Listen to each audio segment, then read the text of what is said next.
अब याचना नहीं, अब रण होगा, संघर्ष बड़ा भीषण होगा। आ गए हैं अवध बिहारी और अब आएंगे कृष्ण मुरारी। तो जितने भी तथ्य थे हमने न्यायालय में रखे और उन तथ्यों के आधार पर माननीय न्यायालय ने वो केस को स्वीकार किया। ये बहुत बड़ी एक लड़ाई है पूरी दुनिया को, जो सनातन ही इस दुनिया में शांति दे सकता है। जब मंदिर बनेगा तो पूरी दुनिया में एक संदेश जाएगा कि सनातनी जाग गया है, हिंदू जाग गया है, अपने अधिकार की बात कर रहा है और एक धर्म है दुनिया के अंदर, सनातन धर्म, जो पूरी दुनिया में शांति ला सकता है। संघर्ष हो, कोई दिक्कत नहीं।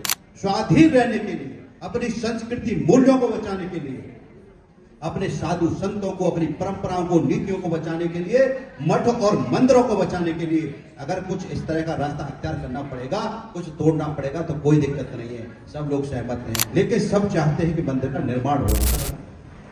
इन दोनों ही क्रमों में एक चीज हुई, वो ये हुई कि इस कॉरिडोर को बनाने के लिए कई वो निर्माण हमें तोड़ने पड़े जो पहले पुराने थे। अब चूंकि बात मथुरा वृंदावन की हो रही है और यही एक समस्या यहाँ पर भी है, तंग गलियां हैं, पुराना निर्माण है और जैसा कि अब आप ही लोगों से देखने को मिलता है, सुनने को मिलता है, अभी आपने बताया, कोर्ट केस का अपडेट दिया, जाहिर सी बात है कुछ बेहतरी के लिए यहाँ पर भी कदम उठ रहे हैं, कुछ उठेंगे।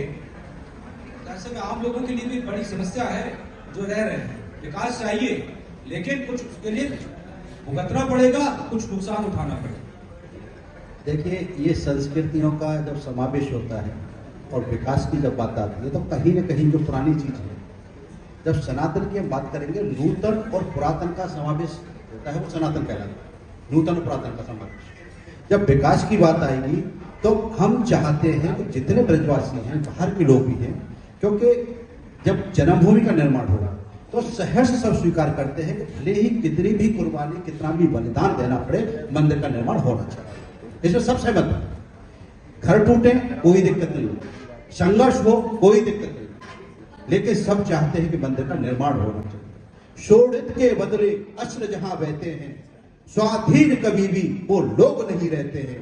नत हुए बिना जो अशन घात सहती है, स्वाधीन जगत में कौम वही रहती है।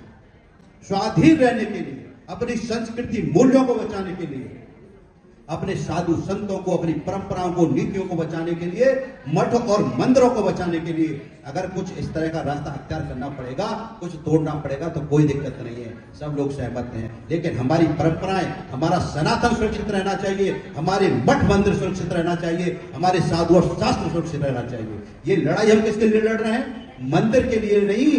ये बहुत बड़ी एक लड़ाई है पूरी दुनिया को, जो सनातन ही इस दुनिया में शांति दे सकता है। ये पूरी दुनिया की लड़ाई है श्री कृष्ण जन्मभूमि मंदिर की। जब मंदिर बनेगा तो पूरी दुनिया में एक संदेश जाएगा कि सनातनी जाग गया है, हिंदू जाग गया है, अपने अधिकार की बात कर रहा है और एक धर्म है दुनिया के अंदर, सनातन धर्म, जो पूरी दुनिया में शांति ला सकता है। लेकिन आपको नहीं लगता कि एक जिस तरह से देश के अंदर एक समय में और अभी आखिर तक, जब तक हमने देखा इंडिया की आवाज उठी, सरकारों के, पार्टियों के अपने अपने एजेंडे रहे, उस तरह का जो आबो हवा कहते हैं या उस तरह का मुद्दा कहते हैं या राजनीति में जरूरत कहते हैं, फिलहाल उतनी नजर नहीं आ रही है किसी को। देखिए, ये विषय थोड़ा सा अलग है। हम सबसे पहले से न्यायालय में लेके गए और न्यायालय में हमने उन्हीं सभी तथ्यों को न्यायालय के समक्ष रखा। हमने लेकर के 712 से लेकर के और आज तक प्राचीन इतिहास, मध्यकालीन इतिहास और मॉडर्न हिस्ट्री, अर्वाचीन हिस्ट्री, तीनों हिस्ट्रियों का समावेश करके न्यायालय के समक्ष रखा। हमने रेवेन्यू रिकॉर्ड पूरा रखा।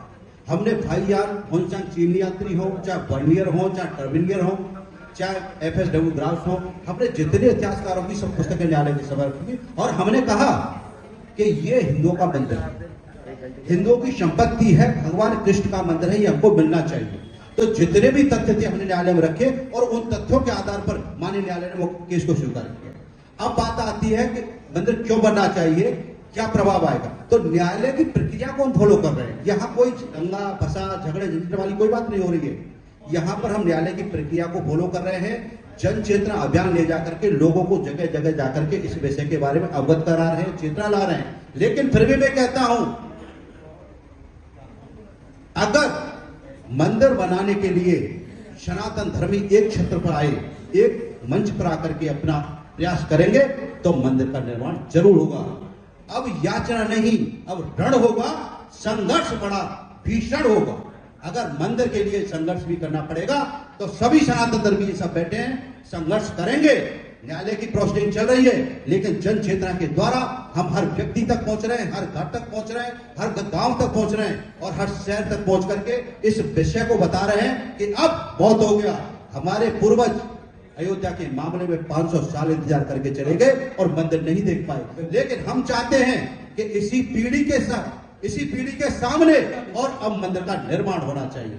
आ गए हैं अवध बिहारी और अब आएंगे कृष्ण मुरारी। बिल्कुल होना भी चाहिए और हम सभी लोग इस बात को मानते हैं और कहते हैं कि कोर्ट के जरिए होना चाहिए, क्योंकि संविधान सबसे ऊपर है। वक्त की कमी है। आप सभी का बहुत बहुत शुक्रिया, आप हमारे साथ जुड़े, एक चर्चा